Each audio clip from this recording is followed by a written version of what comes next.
Hi, everybody. Welcome back to Psychedelics Today. This is Eyes on Oregon with John Dennis and Joe Moore. How you doing today, John? Doing great, doing really well. It's pretty snowy today. Got a couple inches here in Eastern Oregon. Yeah, how are you doing, Joe? Oh, pretty good. Also a little bit of snow. Lovely to see it finally. Um, yeah, it's a nice time of year for me. And yeah, I'm sure I'll be overboard and sore in no time from skiing too much. So we had a little bit of a digital exchange late last week. You suggested and stated that there's some really interesting things coming down the pipes as they relate to microdosing in Oregon. Is that right? Yeah, that is correct. So, of course, I got to always start the couple of disclaimers. I'm an attorney, but this is not intended as legal advice. This is just general information. If you want more kind of advice, you can reach out to me or a lawyer in your jurisdiction for that. But this isn't intended as advice. And again, I like to say every time that essentially all what we're talking about here are conversations that happen at the Oregon Psilocybin Advisory Board. The board doesn't exactly make rules, they make recommendations. So everything we say is about kind of the recommendations that are being made, but it doesn't mean that these are going to necessarily turn into rules ultimately. So kind of somewhat of a grain of salt for all of this, but It's a really fascinating situation to be in, John, where we think they're going to accept everything, but we don't really know for sure. Yeah, we had a little bit of a conversation recently about microdosing, and it seems like you had been having this conversation a little bit elsewhere, and some people kind of started to take it seriously. Is that right? Yeah, I don't know how much credit I deserve for it. It was just an idea that I floated, and it seems to have gotten some traction. But people kind of took it. I one of my interviews on Psychedelics, I kind of put forth the idea that under Measure 109 there is a possibility of kind of a microdose cafe where, as probably anyone listening to this knows. In Oregon's psilocybin law, there's not going to be offsite consumption that's allowed. It always has to be consumed on site at a premises that's licensed by the Oregon Health Authority. So there's no take-home psilocybin that's allowed, period, and they won't be able to do that unless they go in and change the statute through the legislative process or another ballot initiative. So that, like, home administration microdose, legally in Oregon is not going to be allowed for the foreseeable future. But there is this possibility that if a person were to go to a facility and take a low subthreshold dose, the question is, how does that fit into the existing framework of Measure 109? And Measure 109 itself doesn't talk about microdosing, but it does say that in the course of a session, a psilocybin administration session, that the session will end and be completed basically when decided by the facilitator. And there's not really exactly rules or even very many recommendations yet that address the question of when a person would be free to leave the facility and go about their business. That's amazing that that's not pinned down yet. Wow. Well, and I think it's a hard question to know, like, when is somebody safe to leave? And I think the answer is it depends, like almost always. Yeah, that's a tough one. What do you think? Yeah, well, I also think it depends on a lot of things. Depends on their transportation as they leave. It depends on how they're doing. Some people might it depends on how fast they metabolize psilocybin. It depends on how strong or heavy of a dose somebody's getting, or how light of one they're getting. There's not, I think that the drafters of the law, there's a fine balance between something that's good and passable and also has enough detail to be helpful, but also not so much detail that it locks in things for the future. And in such a new area as this, like there's not, so far as I'm aware, there's not really like a test you can take to like see how under the influence you still are. And so that's kind of the trick of it, is Oregon has to kind of come up with that. And so it would, so they've left it to the Psilocybin Advisory Board to make recommendations to the Oregon Health Authority, and for them to ultimately draft the rules to determine when someone's free to go. And of course, the goal of having a point where they're free to leave is to make sure that the person taking psilocybin is safe, that they're not going to be a danger to themselves in some way. And also that they're not going to be kind of a danger to the public if they're out and about, under the influence or driving or something like that. So there's this kind of this balancing act that you want to make sure that they're there long enough so that they're good to go. But you don't want to make it longer than necessary, because it's thought that all the people I've talked to seem to all agree that the expensive part of the session isn't going to be the psilocybin itself. It's going to be the facility and the facilitator. So the shorter you can make it, the cheaper and more affordable and equitable and accessible it's going to be. So there's kind of a strong policy rationale to not extend it further than necessary. So that poses a really interesting question about microdosing. And people use that term very differently. And when I'm describing it, I mean a sub-threshold dose or sub-perceptual dose where you can't really tell that you've had anything. So there was a recommendation. So I gave a public comment on this a while ago, a few weeks ago, on top of the interview with Gary, that under Oregon system, there could be like kind of a microdose cafe style of service center where people come, take like a very small dose, and then if their peak is not going to be something that puts anybody in danger, then what would be the policy rationale for requiring them to stay really any significant duration of time after they've taken it? That's interesting. All right. Was there any initial like pushback that you observed as people were discussing this? Yeah, so this conversation took place in the licensing subcommittee, and it passed by a 3-to-1 vote. And so it wasn't unanimous. There was one person who I'm trying to do my best job of. Do you recall the phrasing at all of what was voted on? Say that again. The phrasing of what was voted on. Yeah, so I have the text of the vote here in front of me, and it's kind of long. But I'll. So just for people that maybe aren't totally clued in, it looks like Oregon is going to have legal psilocybin available to adults in a number of different capacities. And John's been tracking this almost longer than anybody else I've been in conversation with, advocate for it before it even passed. So I don't know, you feel free to give a high level if you want. You can read the whole thing if you want. Yeah, so essentially the question is, should there be a minimum duration? Because if there's no minimum duration, then they're free to go initially, right, conceivably, as soon as the facilitator feels good about releasing them. And so that relates to the question of, is there a guaranteed minimum amount of time that a person must be on site after they've taken psilocybin? Or is it solely up to the facilitator's judgment and professional kind of discretion in feeling that the person's like okay and good to go? And so the recommendation was made in the subcommittee that they're going to promote to the general board that there be no minimum or maximum duration for an administration session. And then it goes on, the recommendation, to kind of discuss a few factors that could be considered by the facilitator when making that decision.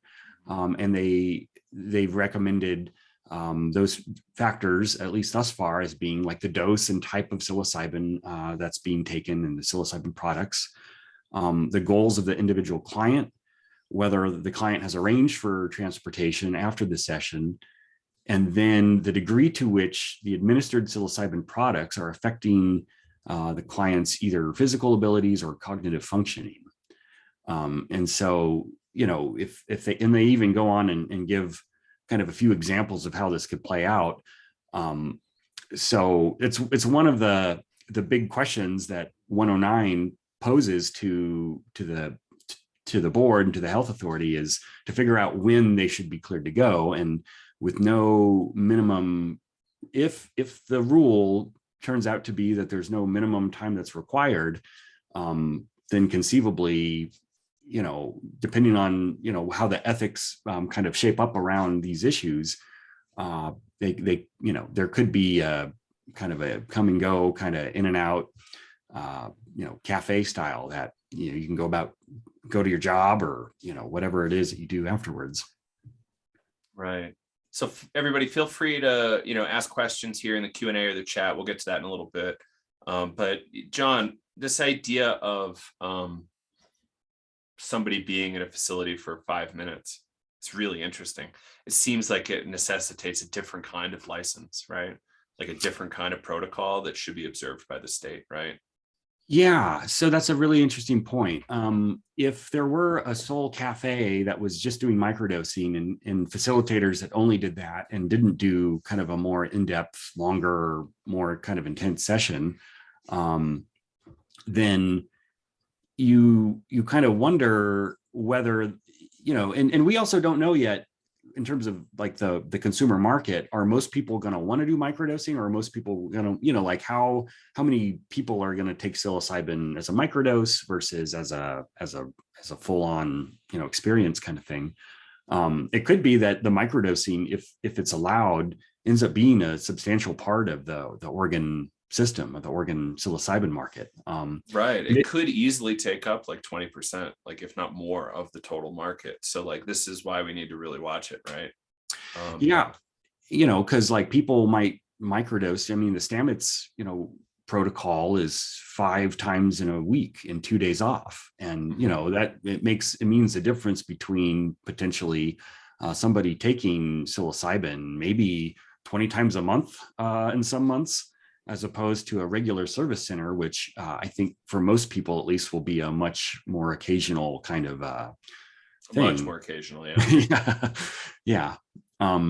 So it could actually mean that there's a whole lot more product moving off the shelves. It could mean, there's more psilocybin commerce happening, and that it could kind of really open up the market pretty substantially if that happens. And we just have to kind of wait and see how that's going to shape out. But yeah, so I think that particularly if the microdosing piece does end up being a relatively large part of the Oregon kind of psilocybin industry here, then it would make sense that there be kind of a lower tiered, kind of easier way to become a facilitator, because the thing being facilitated is probably going to be, I think there will be still some real skill that's required, some training that people have to absolutely go through to determine, particularly for people who are, psychedelically naive, who,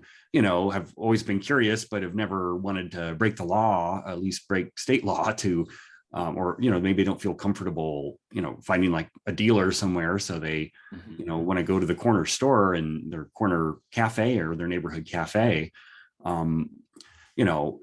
So, it would make sense then for the state to have a lower tiered kind of licensing at that point that would, maybe help kind of lower the cost of the, of the product and the services that go with it, as well as also change the facilitator ratio. I mean, if, right now, there's been a recommendation that there be in group sessions, 3 clients to 1 facilitator as the lowest ratio of facilitators that's allowed. And if it's a microdose cafe kind of thing, and there's 20 people in there, there's a fair question of how many kind of, sober sitter type, people need to be on hand to make sure nothing goes wrong. And a lot of the kind of safety concerns go down quite a bit from there anyway. So, there hasn't been talk about that level at the board yet. That's just my own kind of thoughts on it. But if there is kind of a microdosing system that's allowed, I think it could make sense. And I think in the early, for a person who's psychedelically naive that goes into a microdose cafe, they don't know what their dose is. They don't know what their metabolism does.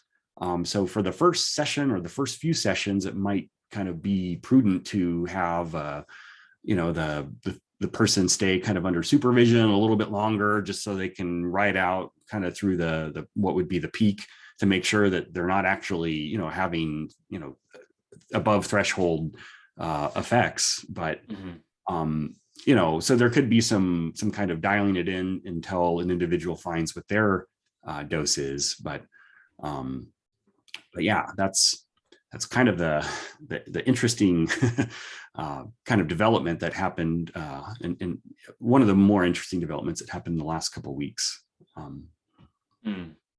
So let's answer some of these questions here from Daryl Parker. Daryl's asking, number one, how much is considered a microdose? Daryl, we talked about this earlier. So generally speaking, I say subperceptual dose. Jim Fadiman, in a recent podcast on Psychedelics Today, said it's so much that you don't really notice it. So it's slightly different phrasing from subperceptual. So, if you really think about it, maybe you would realize you're under the influence, but maybe that's the frame. So there's no firm numbers here. Microdosing is suffering from a huge lack of research currently, but we're getting better. So rough numbers, Daryl, 10 micrograms of LSD, 0.2 grams cubensis, psilocybe cubensis. And we're only talking LSD and cubensis mushrooms here. And then John, I'll let you take the second one. Can people from California come to Oregon for receiving microdosing? So let's not say microdosing yet, because this isn't still firmed up yet, but can people from out of state come to Oregon for various treatments? And by the way, that was a fantastic episode that you had with James Fadiman. It was such a great interview. I really like how he described microdosing as like, you go to your work, you're going to be more patient with the coworker who gets under your skin. Yep. You're going to do a few extra reps at the gym. You're going to come home and see your family. And then you'll look back and say, that was a great day. Like, oh yeah, I guess I did dose a little bit. I thought it was kind of a really interesting putting it, but thank you. I loved that reframe that he brought. Yeah. He always does that too. Yeah, it was great. So there's nothing in the law that would prevent an out of state or out of country participant from coming to Oregon and being part of the Oregon system and receiving services and taking product. Kind of think it was designed that way on purpose, right? Yeah, I mean, I think it's going to be people, you can go to Jamaica or Amsterdam or maybe someplace in, South America, and then Oregon. So I think there almost certainly will be a lot of folks coming from California and elsewhere on that. Awesome. And Andrew asks here about this complex topic about 5-HT2A receptor activation being linked to various heart situations. This was a big topic years ago. It's still somewhat of a hot topic, but really we don't have that concern active in the psychedelic space. Some do, but it's kind of a fringe opinion. If you look at how much LSD and psilocybin was consumed in the 60s and 70s compared to today, my opinion is that we would have seen this proven out in the wild. So that's why we're not seeing it now, and it isn't really a concern. If you compare fen-phen to LSD, very different categories of like dose, 5-HT2A activation generally, and that's perhaps why there was a thickening of the heart valve. The heart valve stopped functioning properly. So not exactly. And Andrew, yes, there are going to be many new careers for chemists as it relates to psychedelics. Absolutely. Oregon might not be a bad place to operate if you're a chemist, honestly. Yeah, particularly in the testing, that's something that's coming up. There's going to be listening sessions about some of the proposed rules around or the recommendations about testing here in the next week. I think early next week that starts a week from today, and then it's actually interesting on the microdosing topic. I've been kind of working with folks in Washington, and give them a quick little plug here. Adapt Washington. They're starting to put together a similar measure to what Oregon's doing, and they are also trying to weigh the microdose piece. And microdosing is something that will a lot of people are interested in, and they're trying to figure out kind of a way around this, because the cafe thing is better than nothing. But I think most observers, who are paying attention, would rather have a home use kind of program that allows it. But then you have the concern of people just running around with it on this. I mean, that doesn't concern me terribly, but you're trying to make something that's going to pass and not scare people who are kind of already a little bit nervous to begin with. But so they're kind of looking at a couple of different workarounds that might allow a home use microdose program, possibly if it's prescribed by a medical doctor or somebody with some type of medical credentials, similar to how medical marijuana got it started, medical cannabis. And then that's kind of, or else maybe adding along with psilocybin something such as niacin that would have kind of a built-in deterrent for taking a whole bunch of it at once. To like that. If anybody's taken a lot of niacin, they understand. Yeah, it's a total pain in the butt when you take too much. But yeah, this whole stack is really cool. Like I love the idea of being able to implement either the standard Fadiman protocol and or the Stamets protocol. And there's gazillions of others, right? So a lot of room for experimentation, implementation, new products and services. I hate to encourage things, but there's all sorts of room here for people to do this at home too. Like people get a little concerned about pricing on a lot of this stuff, but they can't make psychedelics any more illegal. And in fact, in Oregon, you probably have more protection now than you ever did to do this stuff outside the scope of the watchful eye of Oregon State Police or whatever. There's a lot of room here, and people should be careful and continue to be careful, but realize if things are cost prohibitive, probably try to figure things out. Andrew has a comment here. I am a medicinal chemistry pharmacology student located in the Willamette Valley. Highly interested in psychedelics. If anybody knows of research opportunities or can be involved, please reach out. Andrew, email us, just info@psychedelicsay.com, or John, how can people reach out to you? Yeah, my email is jdennis@psychedelicsgo.com, and I have thoughts on that, so you can reach out, and I'm happy to talk. So extraction is probably, it's being recommended that extraction be allowed, so that'd be kind of another kind of way in the products market to get involved. Where are we with total synthetics? Those are not in? So the recommendation has been made, and this isn't just a subcommittee, this is a formal board recommendation to the whole health authority. So this one is a little higher up in the chain of things, but that basically during the first year that synthetic psilocybin not be allowed. And I think that's more just because there's enough new things happening all at once that I think they're just trying to, you have to start somewhere. And I think, less is more kind of situation. But they're going to revisit that each year beginning 2024, along with some various other products recommendations, including species that should be allowed. But so initially it doesn't appear that the health authority is going to allow it, but that's not for sure yet by any means. Another really interesting thing that kind of came up in the last couple of weeks at the board was kind of the possible combination of psilocybin service centers with other businesses that aren't, or operations that aren't service centers. And so so the recommendation was made at the subcommittee level that if there's a service center that wants to operate either within a different business or right adjacent to it, that they should allow that, as long as there's some kind of barrier, like a fence or a wall or a door or something, that separates the psilocybin side from the non-psilocybin side. So that has some really interesting kind of potential for, if you have, for instance, a local jurisdiction that doesn't want to allow overnights or something like that, wants to say that all the service centers have to shut down by like 10 p.m.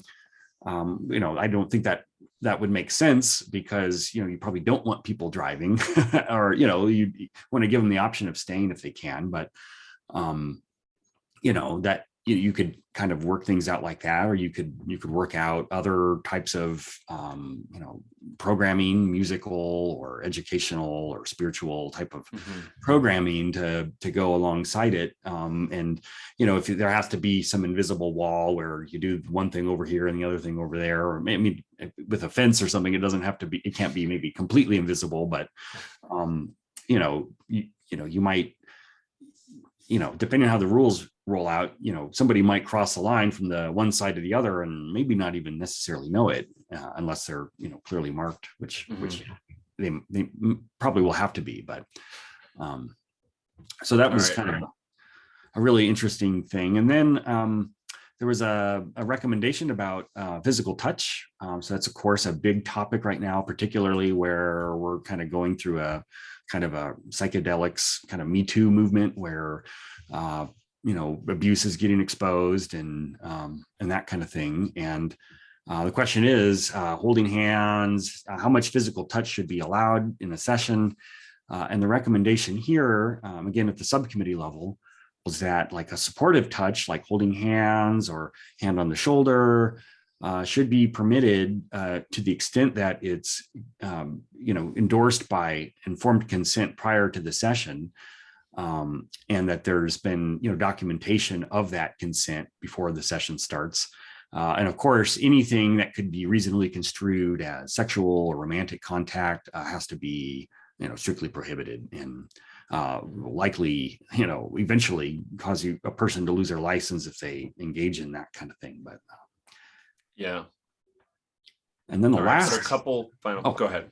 I was going to say the last kind of thing I wanted to talk about from the last couple of weeks is in the equity subcommittee, they have started discussing basically a social equity plan that would apply to this. And there's not a lot of details yet, but there's, movement to have a kind of a program that does that. And it's not clear, the statute doesn't go as far to authorize that necessarily.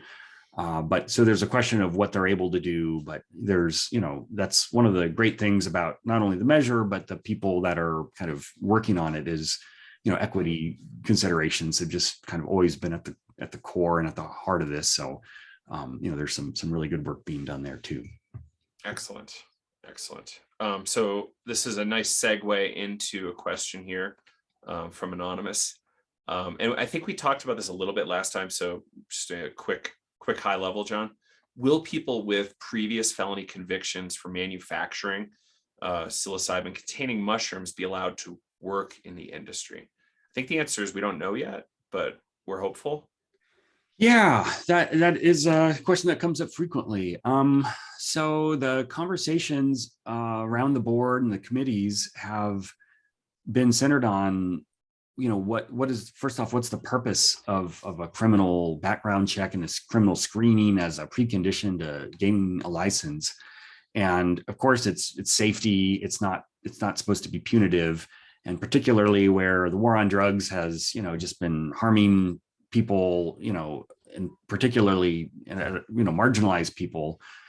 Does it make sense to kind of perpetuate that in this system? And I think most people think no, but the question is, what should those be? And there was talk, I believe, recently that some people were suggesting that perhaps any type of prior drug conviction that's not violent or something like that, really shouldn't, be weighed against a person in assessing their capacity and qualifications to facilitate or be a part of the program. So it's a long-winded way of saying not sure yet, but try to read the tea leaves, it just doesn't appear that that's likely, but it's definitely not set in stone yet. Yeah, awesome. Next up, great question. And I think you have more data on this than anybody else I know. Any discussion or info about liability insurance in Oregon for providers and or centers? Like, by your smile, it sounds like this is a Lloyd's of London situation. Oh, yeah. Somebody was telling me recently that in the early days of cannabis, Lloyd's of London was like the only provider insurance carrier that would provide insurance to cannabis businesses. So good Lord, I can only imagine how expensive that was. So I've been promoting in some public comment that there ought to be a kind of a public, like a government ran liability insurance. I know a lot of professions are regulated like that, where the governing body has its own malpractice kind of insurance that as a part of your license, you have to pay and participate. So Measure 109, I guess I should start by saying, does actually allow the health authority to require insurance, but it doesn't really go further and say what that means or what that looks like. So they could say that, and in this current marketplace, if all there are private insurers, it's going to just be, I assume, and I've even talked with an insurance provider who was interested in starting to cover kind of some psychedelic business, and we talked about Oregon retreat centers, and there's a number of things that could go wrong from their perspective. And they're trained to just see every potential risk that could turn into getting sued or having liabilities. So I think if we had a kind of a public option to cover that, whether it's mandated or not, it would be probably to everybody's benefit, and it's going to just stop another middle person from getting in and just taking another slice of the pie kind of thing, and making it so much more. So I mean, it's of course everybody hates the idea of anyone getting harmed, but with any kind of business, even if it's just an office, that people can slip and fall or whatever. So there's of course potential for that. So outstanding. Yeah. All right. Well, I think we handled all of it. I'm so happy so many people came this time. Loved it. And glad for all these questions too. This is fun. So just so everybody knows, we're hoping to do this for now every other week, somewhere around 30 minutes, I hope. And yeah, I hope you all continue to join. We'll probably set up some place where you can submit questions ahead of time, and hopefully we can get to them on the show. So yeah, John, anything you want to close with or shout out to any organizations we're partnered with here? Well, Psychedelics Now is having a big conference on Wednesday for people who, yeah. Are you moderating? You're not moderating. I'm not an active moderator, but I'll probably be kind of like a breakout room host, kind of just guiding conversations outside of the events. Free conference, psychedelicsnow.com. Does it start at like 10 a.m. Pacific, 11 Mountain, I think? I think that's right. Yeah. We got 500 slots for people to join. We're probably at 180 right now, so plenty left if you want to join us. So please do join us. Yeah, and if anybody needs help figuring out this whole thing, John, you're available for consultations at Psychedelics Go. Yeah, exactly. We assist early movers in the psychedelic space, and it seems like at this point everyone is probably still an early mover. So that's kind of what we do is try to plan and, eventually help obtain and retain licensure. But yeah, and, I've heard a lot about a bunch of training programs starting up, and, there's a whole lot of kind of legal aspects of that, at least in Oregon's training, it's going to have to be it's going to have to fill a bunch of requirements in order to be, like an approved class that will allow people to get licensed. So, like, I think that's starting to take off relatively quickly for people who are doing that. So, Outstanding. All right. Well, thank you, John Dennis. This is awesome. And yeah, thank you all for attending. Edelic, everybody that has questions, thank you all. John, are you connected with the Edelic folks? No, I'm not. I think you definitely should be in touch with them. I'll get you their info. Great. Yeah. All right. Well, thank you, everybody. Thank you, John. And Thanks, Joe. yeah, Thanks, we'll be back at it soon. Take care, everybody.